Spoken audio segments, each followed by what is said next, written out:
Amen. Alléluia. Je donne un bonjour à tout l'Hexagone. Je donne un bonjour aussi à Nathalie qui habite en métropole. Un bonjour aussi à Yvonne, le thé Yvonne.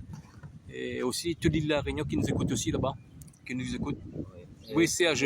Salutations à tous les frères et sœurs dans le monde entier, que ce soit en Europe, que ce soit en Asie, que ce soit dans les îles de l'océan, que ce soit à Maurice, que ce soit en Martinique, aux États-Unis là-bas, quel que soit le lieu où vous trouvez, soyez tous les bienvenus et bienvenue à toutes les nouvelles personnes qui se connecteront sur cette chaîne. Et pour information, si vous avez à cœur de vous faire baptiser, il n'y a pas de problème. Dans l'île de la Réunion, nous sommes à votre disposition. Si vous avez besoin de la prière aussi, nous sommes à la disposition de toutes les personnes qui sont dans un besoin de prière aussi. Et nous allons aborder le message sur l'offrande et nous allons travailler sur 2 Corinthiens chapitre 9 verset 7 comme référence dans la Bible. Et avant de commencer ce message, nous plaçons ce moment entre les mains du Seigneur. Père, merci pour l'œuvre de la croix, merci pour le salut de nos âmes, merci pour ta grâce, merci Seigneur pour le salut de nos âmes, merci de nous conduire par ton Saint-Esprit à la lumière de ta parole. Éclaire-nous, aide-nous par ton Saint-Esprit, car c'est ton Saint-Esprit qui sont les Écritures qui nous conduisent dans toute la vérité, ô Père Saint, pour que nous soyons encore édifiés, bâtis, ancrés, enracinés que dans la parole de Dieu pour la vie éternelle, car ta parole c'est la vie, ô mon Dieu, qui est Yeshua Mashiach, notre Seigneur Jésus-Christ. Amen. Donc, comme je donnais comme référence 2 Corinthiens chapitre 9 verset 7, je fais la lecture de ce passage, que chacun donne comme il a résolu en son cœur, sans tristesse ni contrainte, car Dieu aime celui qui donne avec joie. Amen. Donc, comme nous avons déjà parlé sur la dîme n'est plus d'actualité. Maintenant, dans notre temps de la grâce, c'est les offrandes. En fin de compte, que chacun donne comme il a dit, la parole le dit très bien, sans tristesse ni contrainte, car Dieu aime celui qui donne avec joie. Donc, quelle est la motivation, quelle est l'intention de ton cœur quand tu donnes? Est-ce que tu donnes avec joie? Si c'est le cas, gloire à Dieu. Ben, parce qu'en fin de compte, si nous allons, je pense, le frère Christophe Madame qui est derrière la chaîne va aussi partager la parole avec nous par rapport à ce thème. Il va nous donner quelques passages aussi pour compléter le message dans la parole de Dieu en fin de compte. Je donne un verset, hein, oui. sur Hébreu 13, verset 15. Tu peux Hébreu, chapitre 13, verset 15, ou tu peux prendre oui. plus haut, je sais pas. Vous pouvez prendre le 15, hein, après tu descends. Oui. Off. Hébreu, chapitre 13, verset 15 jusqu'à dans le fond. Hein. Tu peux... Hébreu, nous allons dans Hébreu. Seigneur, ta parole est bonne. Seigneur, ta parole nous édifie, nous bâtit en ton Fils Jésus-Christ. Hébreu, chapitre 13. Ben, je vais commencer à partir du verset, en fin de compte, 16 plutôt. Et n'oubliez pas la bienfaisance et la libéralité, car c'est à de tels sacrifices que Dieu prend plaisir. Là, nous voyons la volonté parfaite de Dieu. Il nous dit de ne pas oublier la bienfaisance et la libéralité, car c'est à de tels sacrifices que Dieu prend plaisir. Ça veut dire, ça fait référence aussi à l'offrande. Ça veut dire que Dieu aime celui qui donne, en fin de compte, pour le bien de son frère, des enfants de Dieu, surtout les frères, parce qu'il dit aussi, quand nous faisons acte de donner ceux qui sont dans la foi en premier lieu, en fin de compte. Et maintenant, Dieu aime celui qui aime donner dans cette libéralité de cœur. Amen.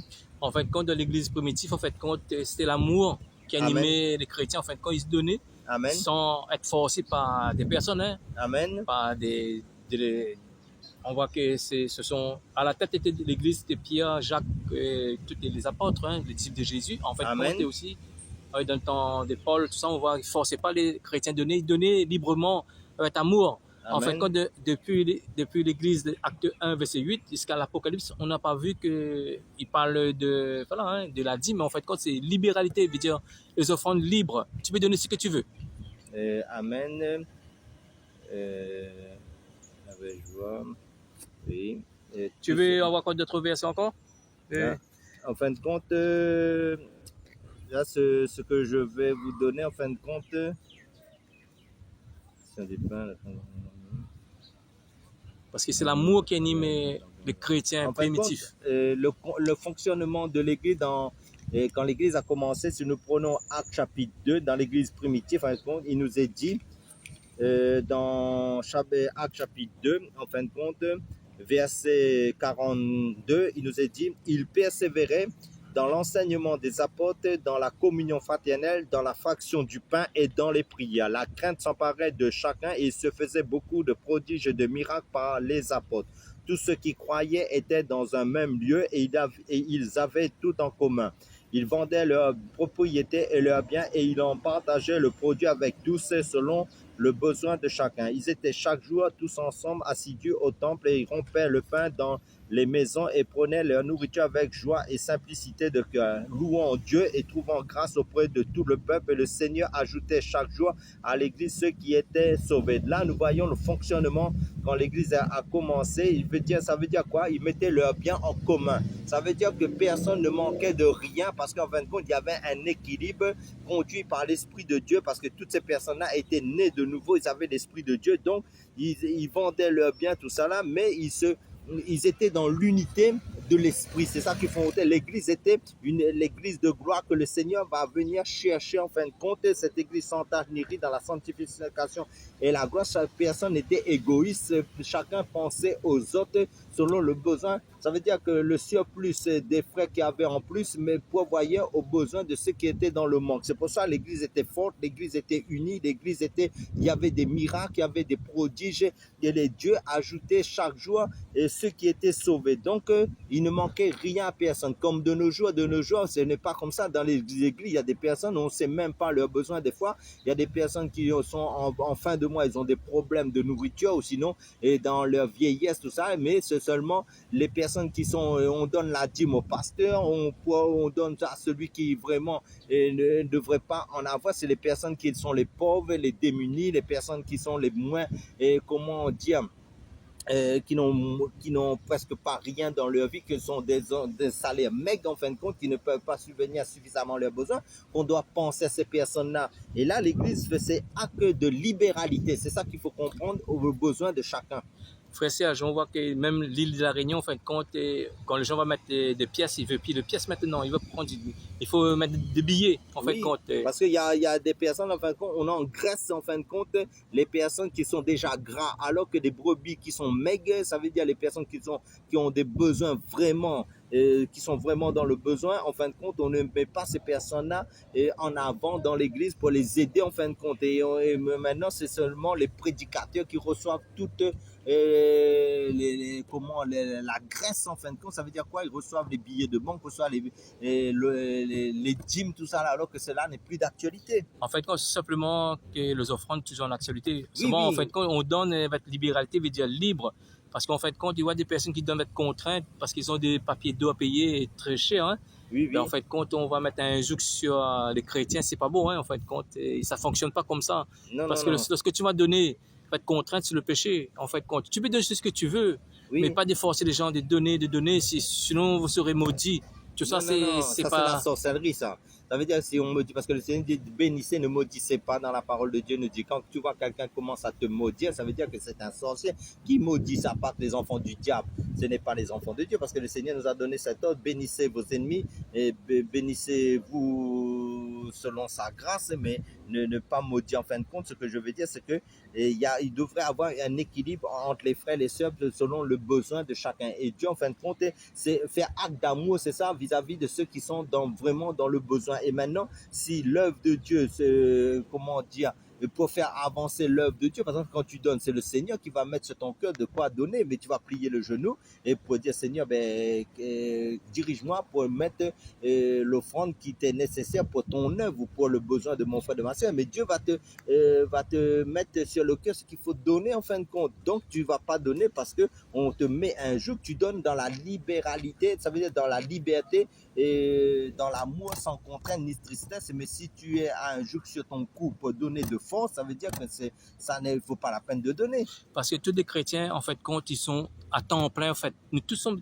à temps plein. Il n'y a pas de chômage, il n'y a pas de travail à temps partiel dans l'œuvre du Seigneur. Nous sommes tous missionnaires, nous avons été tous embauchés nous sommes tous en contrat éternel. C'est ça que nous ne sommes pas en CDI, en contrat. En fin de compte, nous sommes en contrat éternel. Dieu nous a embauchés pour l'éternité, pour œuvrer dans son royaume. Et ça commence dès maintenant sur cette terre, que ce soit dans la prière, que ce soit dans les réunions, quand Dieu te permet d'être en réunion avec toi, que ce soit dans le besoin de ton frère, de ta soeur, qui est en crise, qui a un besoin, Dieu va tester ta foi, Dieu va regarder ton amour, comment tu réagis vis-à-vis des autres quand tu as de quoi donner et que tu ne donnes pas, parce que la parole de Dieu dans Jacques chapitre 4 verset 17, il dit, celui qui sait faire le bien et ne fait pas commet un péché. Donc quand tu sais que ton frère ou ta soeur est en manque de nourriture, en manque, ça veut dire qu'il a un besoin, que tu peux l'aider, ça veut dire que tu dois faire preuve d'acte d'amour en pratiquant la parole, et c'est la sanctification ça, parce que l'amour, la paix, la joie, le fruit de l'esprit doit grandir en toi,